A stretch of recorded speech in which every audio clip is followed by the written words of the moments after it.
Hi friends, welcome to home season with love. எல்லோரும் சந்தோஷமாகவும் ஆரோக்கியமாகவும் இருக்கீங்க அப்படின்னு நான் நம்புகிறேன்.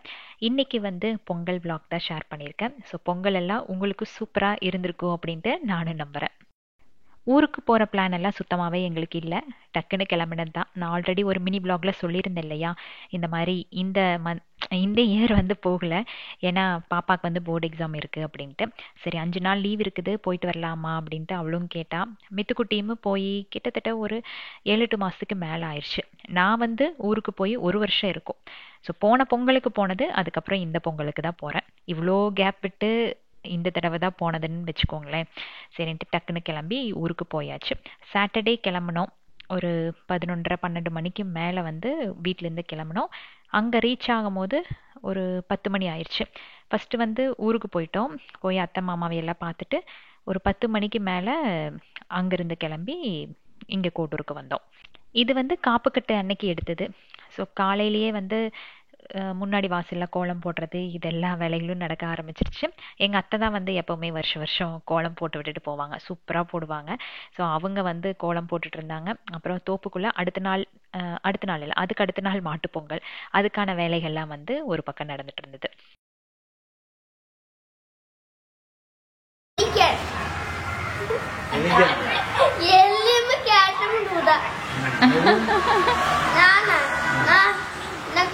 ராஜா லைன் லைன்ல காட்டுறாங்க.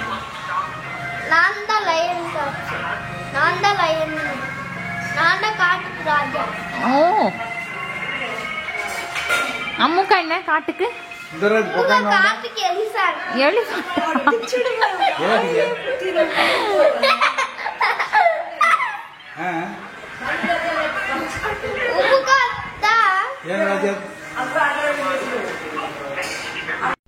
காலையில் ஆக்சுவலாக சந்தகை எடுத்துகிட்டு இருந்தாங்க அம்மா.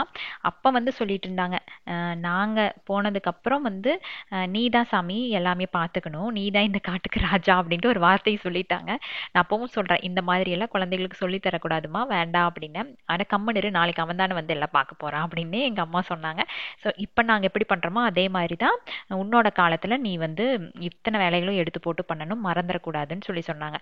அதிலிருந்து பிடிச்சவன் தான், நான் தான் காட்டுக்கு ராஜா, நான் தான் காட்டுக்கு ராஜா அப்படின்ட்டு. ஆஃப்டர்நூனுக்கு மேலே காப்புக்கட்டு எல்லாம் முடிஞ்சுது. ஃபஸ்ட்டு விநாயகருக்கு வச்சுட்டு அதுக்கப்புறம் வீட்டில் சுற்றி அங்கங்கே காப்பு கட்டினாங்க. அப்புறம் தோப்புக்குள்ளே இந்த கிணறு அந்த இடங்கள் எல்லாம் கட்டுவாங்க இல்லையா, ஸோ அதெல்லாம் முடிஞ்சுது. ஃபஸ்ட்டெல்லாம் இந்த காப்புக்கட்டு அப்படிங்கிறது பெரிய விஷயமா இருக்கும் இல்லைங்களா. நிறையா பேர் வருவாங்க. எனக்கு தெரிஞ்சு நான் சின்ன வயசில் இருக்கும் போது நிறையா பேர் வருவாங்க. ஏதோ சாமியெல்லாம் கும்பிட்டு அதுக்கப்புறம் எல்லா இடத்துலையும் இந்த மாதிரி காப்புக்கட்டெல்லாம் முடிச்சுட்டு கிளம்புவாங்க. அதுக்கே நான் வெயிட் பண்ணிட்டு இருப்பேன், ஐயோ இன்னைக்கு காப்புக்கட்டு அப்படின்ட்டு. பட் இப்போல்லாம் ரொம்ப சிம்பிளாகி போச்சு. அன்னைக்கு மழை தூறிட்டே இருந்தது. அப்போ அம்மா சொன்னாங்க, மழை பெஞ்சுது அப்படின்னா இவ்வளோ வாசலை வலிச்சு விட்டு கோலம் போட்டதுக்கு அர்த்தம் இல்லாமல் போயிடும். அட்லீஸ்ட் ஒரு 2 நாள் மாட்டுப்பொங்கல் அன்னைக்கு வரைக்கும் கண்டிப்பாக மழை பெய்யாமல் இருக்கணும் அப்படின்ட்டு. நல்ல வேலை லைட்டாக தூறிட்டு விட்டுருச்சு. நல்லா பிடிச்சிருந்துச்சி அப்படின்னா கண்டிப்பாக இவ்வளோ போட்ட எஃபோர்ட் வேஸ்ட்டாக தான் போயிருக்கும். இந்த வேலைகள்லாம் முடிச்சுட்டு ஈவினிங் ஒரு 3-4 மணிக்கு மேலே பொள்ளாச்சி கிளம்பிட்டோம் ஷாப்பிங் பண்ணலாம் அப்படின்ட்டு. முந்தின நாள் போய் இவங்களுக்கெல்லாம் ட்ரெஸ் எடுத்துகிட்டு வந்தது. பாப்பா கொஞ்சம் ஆல்ட்ரேஷனுக்காக கொடுத்துருந்தேன். ஸோ அதையும் வாங்கிட்டு அப்புறம் பாப்பாவுக்கு ஊருக்கு வந்த உடனே ஒரு பெரிய ஆசை என்னன்னு பார்த்தீங்கன்னா, மூக்குத்தியே ஆகணும் அப்படின்ட்டு. நான் வேண்டான்னு சொன்னேன், கேட்கவே இல்லை. எனக்கு குத்தியே ஆகணுமா ப்ளீஸ் அப்படின்னா, சரி வா அப்படின்ட்டு கூப்பிட்டு போயாச்சு. நீ தானே குத்தன, நான் இதான் விஜயவாலாம் வராது, விஜயவா மேல இருக்கு.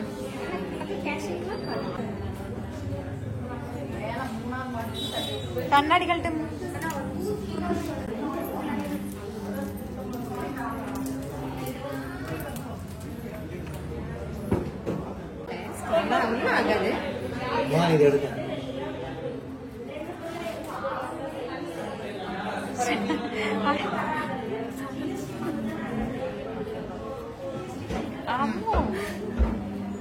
கண்ணை மூடிக்கோ. நத்திங் ஒன்றும் இல்லை.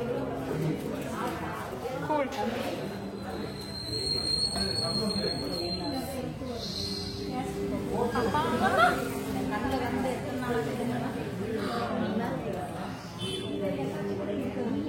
எடுத்தாச்சா?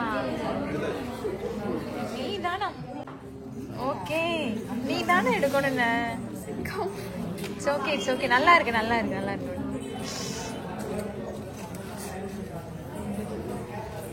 பட் புண்ணு சரியாகாம வேற மாத்திராத சொல்லிட்டேன். டேஞ்சர் ஆயிரும். ஒண்ணு அழுகாதீங்க. ஏன் அழுகாத? எடுக்கிறது ஆனந்த கண்ணீரோ? கொஞ்சம் அப்படியே அந்த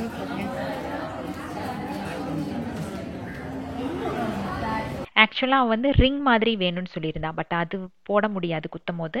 இப்போ வந்து சின்னதாக ஒன்று எடுத்து குத்திக்கோங்க, அதுக்கப்புறம் நாம் வந்து மாற்றிக்கலாம் அப்படின்னு சொன்னாங்க. சரின்ட்டு சின்னதாக ஒரு மூக்குத்தி இப்போ குத்தி விட்டுருக்கு. மேபி இனி ஒரு 1 மந்த் கழிச்சு அதை ரிங்காக மாற்றிக்கலாம் அப்படின்ட்டு.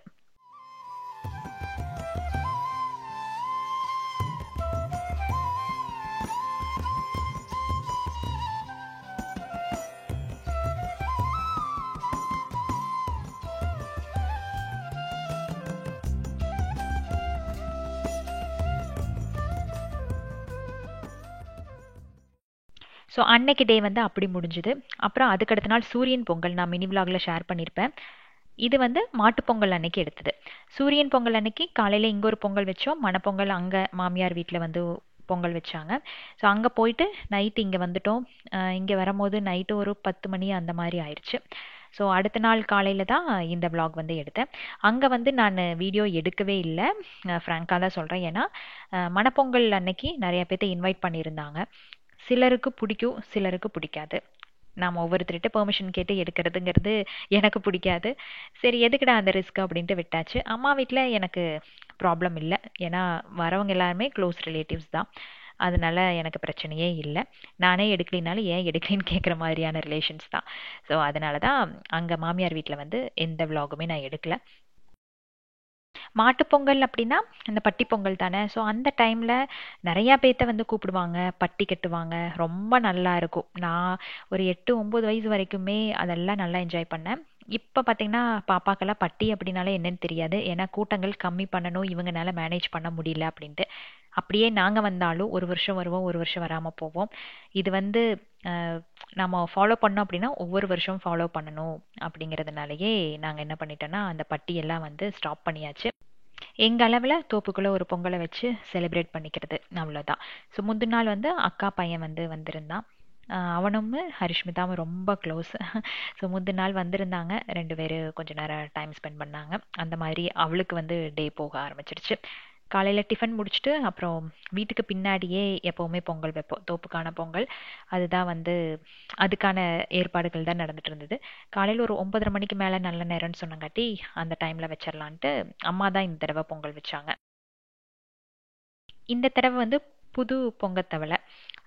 அம்மா வந்து சின்ன சைஸ் தான் வந்து யூஸ் பண்ணிட்டு இருந்தாங்க லாஸ்ட் இயர் வரைக்கும். இந்த தடவை என்னன்னு தெரியல, கொஞ்சம் பெரிய சைஸாக எடுத்துக்கலாம் அப்படின்ட்டு மாற்றிட்டாங்க. ஸோ திருப்பூர் அனுப்பூர்பாளையம் இருக்கு இல்லையா, அங்கே தான் ஒரு தடவை போய் எடுத்துகிட்டு வந்திருந்தாங்க. ரொம்ப நல்லா இருக்குது. யாராச்சும் வந்து இந்த மாதிரி திங்ஸ் எல்லாம் வாங்கணும் அப்படின்னா அனுப்பூர்பாளையத்தை வந்து செக் பண்ணி பாருங்கள். எல்லாமே அங்கே மேனுஃபேக்சரிங் யூனிட் தான். ஸோ கொஞ்சம் வந்து காஸ்ட் கம்மியாகவும் இருக்கும், நமக்கு தரமான பொருளாகவும் கிடைக்கும். மித்துக்குட்டிக்கு தான் செம்ம ஜாலி. எங்கடா இந்த குறும்பையெல்லாம் வச்சுருந்த அப்படிங்கிற அளவுக்கு வாழை ஃபுல்லாக கழட்டி விட்டாச்சு. அந்த அளவுக்கு வந்ததுலேருந்து வாய் அடிச்சுட்டே இருக்கு. அப்பா வந்து ஐயோ சாமி என்ன விவரமாக இருக்கான், இந்த அளவுக்கு நான் பேசி பார்த்ததே இல்லை, செம்ம விவரமாக இருக்குது பையன் அப்படின்னு சொல்லிட்டாங்க. அப்பாக்கே டஃப் கொடுக்குறாங்கன்னா பார்த்துக்கோங்களேன்.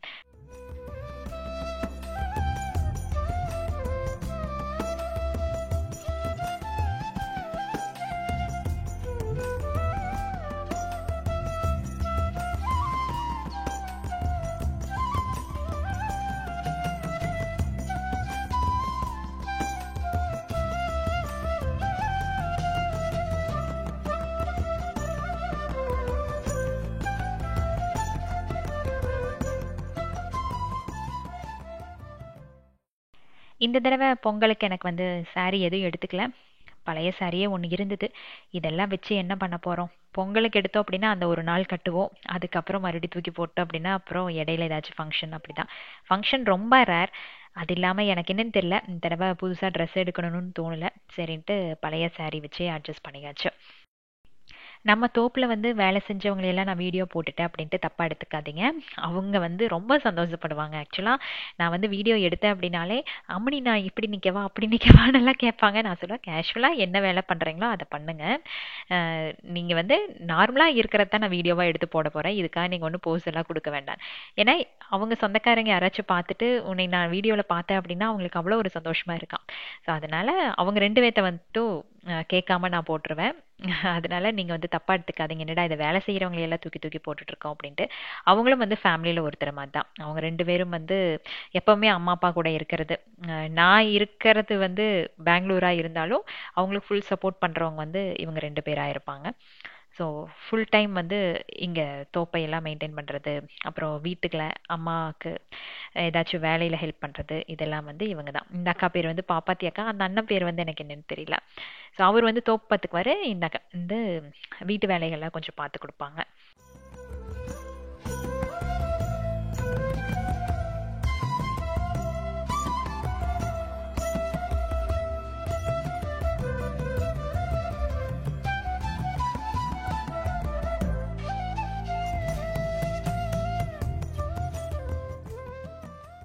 ஸோ பொங்கல் வந்து ரொம்ப நல்லபடியாக விழுந்தது. ஜலமூலையில் விழுந்தது அப்படின்ட்டு அம்மா சொன்னாங்க. அது நல்லது அப்படின்னு அப்பாவும் சொன்னார். எப்படியோ கடவுள் புண்ணியத்தினால கடவுளோட ஆசீர்வாதத்தினால எல்லாரும் ரொம்ப சந்தோஷமாக ஹெல்த்தியாக இருந்தால் போதும், அவ்வளோதான். பெங்களூரில் ட்ரெஸ் எடுக்காமல் வந்துட்டு ஏன்டா அங்கே எடுக்காமல் வந்துட்டேங்கிற அளவுக்கு ஹரிஷ்மிதா வந்து என்னை ஃபீல் பண்ண வச்சுட்டா. இங்கே வந்து ஒரு 10 கடை ஏறி இறங்கியிருப்போம். பட் அவள் மனசில் நினச்ச மாதிரி ட்ரெஸ்ஸு எங்கேயுமே கிடைக்கல. ராமசாமிக்கு போயிருந்தோம். அங்கே வந்து கலெக்ஷன்ஸ் நல்லா இருந்தது. பட் கொஞ்சம் பெரிய பெரிய சைஸாக இருந்ததுனால அவளுக்கு பிடிக்கல. இப்போ குழந்தைகளை ரொம்ப அப்படியே ஃபிட்டாக போட்டால் தானே பிடிக்குது. சரின்ட்டு அப்புறம் அங்கே இங்கேயும் கடைகளுக்கு போயிட்டு கடைசியில் பிங்கிக்கு போனோம். அங்கே போயிட்டு இதில் ஒரே ஒரு பீஸ் தான் இருந்தது. என்னன்னு தெரியல, ஹரிஷ்மிதாக்கு இது பார்த்தோன்னே ரொம்ப பிடிச்சிருச்சு. சரின்ட்டு ஸ்லீவ் மட்டும் இல்லை, அது ஸ்லீவ்லெஸ்ஸாக இருந்தது. அவளை யூஸ் பண்ண சொன்னேன், இல்லை ஸ்லீவ்லாம் போட முடியாதுன்ட்டான். சரின்ட்டு அந்த ஸ்லீவுக்கு மட்டும் கொஞ்சம் துணி எடுத்து கொடுத்து ஸ்டிச் பண்ணி வாங்கிட்டு வந்தேன். பட் ரொம்ப அழகான கலராக இருந்தது அவளுக்கு. அவ்வளோதான். நமக்கு வந்து பட்டி பொங்கல் அப்படிங்கிறது இவ்வளோதான். இதை வந்து பொங்கல் வச்சு எடுத்துட்டு அதுக்கப்புறம் அங்கேயே வந்து ஒரு கிருஷ்ணர் சிலையை வச்சு கும்பிட்டுருவோம். மாடு இல்லை, மாடெல்லாம் வந்து நம்ம தோப்புல இல்லை. அதை மெயின்டைன் பண்ணுறக்கெல்லாம் அம்மாக்கும் அப்பாவுக்கும் முடியாது. ஸோ அதை வந்து ஸ்டாப் பண்ணி அப்படியே வச்சுருக்காங்க. பட் 2 கண்ணுக்குட்டி வாங்கி விடுறது நல்லது அப்படின்ட்டு அந்த தோப்பில் வேலை செய்கிறேன்னா சொன்னாங்க. ஆனால் அப்பா என்னன்ட்டாரு, உனக்கு வேணா நீ வாங்கி விட்டுக்கோ, என்னால் எல்லாம் வந்து அதை பார்த்துக்க முடியாது. ஸோ உனக்கு தேவைப்பட்டுச்சு அப்படின்னா நீ வேணா வாங்கி விட்டு இங்கே மேய்ச்சிக்கோ அப்படின்னு சொல்லி சொன்னாங்க. அது கரெக்டு தான். மாடெல்லாம் வந்து மெயின்டைன் பண்ணுறதுக்கு ரொம்ப கஷ்டமாக இருக்கும். சரின்ட்டு எப்போவுமே கிருஷ்ணர் சிலையை வச்சு அந்த பொங்கலுக்கு முன்னாடி நல்லா ஒரு படப்பு போட்டு சாமி கும்பிட்டுருவோம். எங்களோட மாட்டுப்பொங்கல் பல வருஷமாக இப்படி தான் அமைஞ்சிட்ருக்கு. வாய் தான் வந்து எக்கச்சக்கமாக பேசுவானா தவிர சுத்தமாக மித்துக்குட்டிக்கு வந்து தைரியமே இருக்காது. அவனை இந்த பொங்கல் பானையில் அரிசி எடுத்து போட சொல்லிட்டு அப்படின்னா பக்கத்தில் யாருமே நிற்கக்கூடாது. ஏன்னா அவன் தூக்கி வீசுறதுல அந்த தண்ணி தெரிச்சு யாராச்சும் முகத்தில் விழுந்துடும். அந்த அளவுக்கு தள்ளி நின்று பட்டுன்னு வீசிட்டு அந்த போயிடுவான்.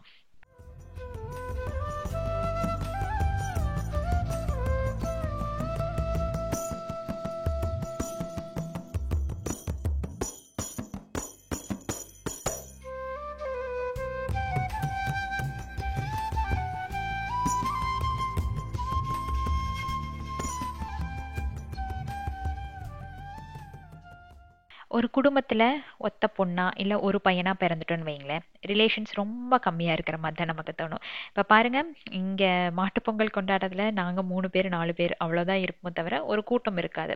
நம்ம தான் எல்லாத்தையும் இன்வைட் பண்ணலாம். பட் என்ன சொல்றது, யாரையும் நம்ம விடுறது அப்படிங்கிற மாதிரி தோணும் இல்லையா? ஒருத்தரை விட்டாலும் அது வந்து சங்கடமாயிரும். ஸோ அதனால தான் இப்படி கும்பிட்டுக்கிறது.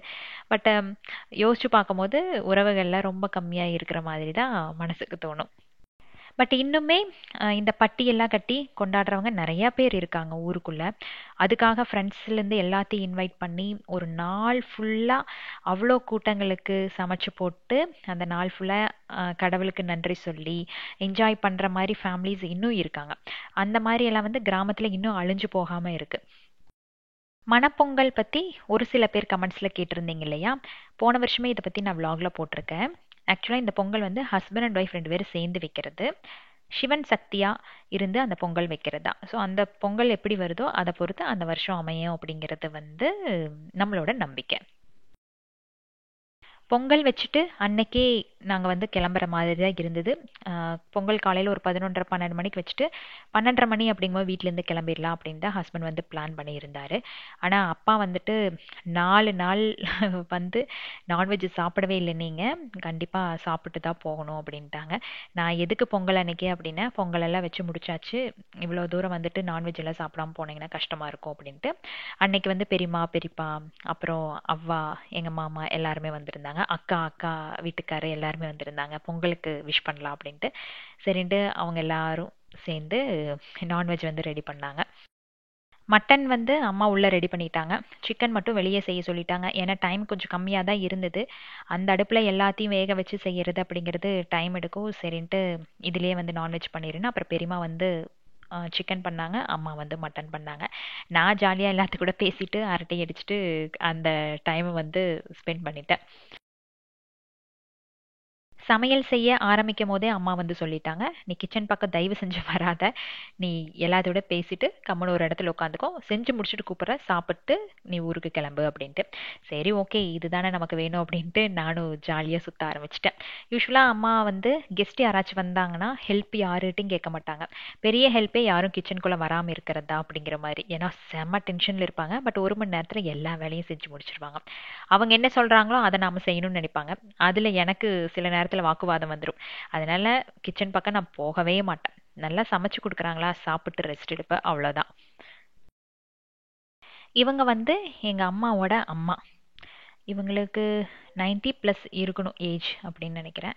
ஸோ பாட்டி வந்து நம்ம வீட்டில் ஏதாச்சும் விசேஷம் அப்படின்னா வந்துடுவாங்க. அம்மா தான் இங்கே பக்கத்தில் இருக்கிறதுனால அப்பப்போ போய் பாட்டி பார்த்துட்டு வந்துடுவாங்க. பட் இன்னுமே வந்து யாரையும் டிபெண்ட் பண்ணாமல் இருக்கிறவங்கன்னு வச்சுக்கோங்களேன். அவங்க வேலையை அவங்க பார்த்துக்குவாங்க. எல்லா வேலையுமே சமைச்சு சாப்பிட்டுக்குவாங்க. இந்த மாதிரி இந்த வயசுலேயும் வந்து இவ்வளோ ஹெல்த்தியாக இருக்கிறது அந்த காலத்தில் சாப்பிட்ட சாப்பாடு தான். அக்காவும் ஊர்லேருந்து வந்திருந்தாங்க. அவங்களும் எல்லா சமையல் வேலைக்கு கொஞ்சம் ஹெல்ப் பண்ணாங்க. அவள் வந்து எவ்வளோ திட்டுனாலும் வாங்கிக்குவா. சித்தி தானே போ அப்படின்ட்டுருவா. ஸோ அவள் வந்து கொஞ்சம் கிச்சனில் ஹெல்ப் பண்ணிட்டு இருந்தா. காலில் வந்து நல்ல வலி தான் அம்மாவுக்கு. பட் இருந்தாலும் பாவம் ஒரு மணி நேரத்தில் எல்லாத்தையும் செஞ்சு நேரங்காலத்தில் ஊர் போய் சேரணும் அப்படின்ட்டு அவசர அவசரமாக எல்லா வேலையும் பண்ணி கொடுத்துட்டு இருந்தாங்க. அப்பவும் ஹஸ்பண்ட் சொன்னாரு, 4 நாள் தான் லீவு, இப்படின்னு போனோம் அப்படின்னா முடிஞ்சு போயிடும், நமக்கு டைமே இல்லாத மாதிரி தான் இருக்கு, போனது வந்த மாதிரி தான் நமக்கு தோணும், யோசிச்சு பண்ணு அப்படின்னாரு. பரவாயில்ல, குழந்தைங்க ஆசைப்படுறாங்க, அதுக்காக போயிட்டு வரலாம், பொங்கலுக்கு தானே, நம்ம எதுக்குமே நம்ம போகல, அட்லீஸ்ட் லீவுக்குனாலும் போயிட்டு வந்திருக்கணும், அங்கேயும் வந்து எல்லாரும் தனியாக செலிப்ரேட் பண்ணுற மாதிரி இருக்கும், ஸோ போயிட்டு வரலாம் அப்படின்னு கம்பல் பண்ணி தான் இழுத்துட்டு வந்தேன். அந்த லாஸ்ட் மினிட் நம்ம கிளம்புறோம் பாருங்க, அப்போ அப்படியே ஹார்ட் எல்லாம் படப்படன்னு இருக்கும், ஐயோ ஊரை விட்டு கிளம்புறோமா அப்படிங்கிற மாதிரி. அன்னைக்கு பிரியாணி எதுவும் பண்ணல, பண்ணுறக்கு டைம் இல்லை ஒன்று, இன்னொன்று ஹஸ்பண்டுக்கு பிரியாணி பிடிக்காது, அவருக்கும் பிடிக்காது, எங்கள் அக்கா வீட்டுக்காருக்கும் வந்து பிரியாணி பிடிக்காது. அது சாப்பிட்டோம் அப்படின்னா அதுக்கப்புறம் திருப்தியாக வேறு எதுவுமே சாப்பிட முடியாது.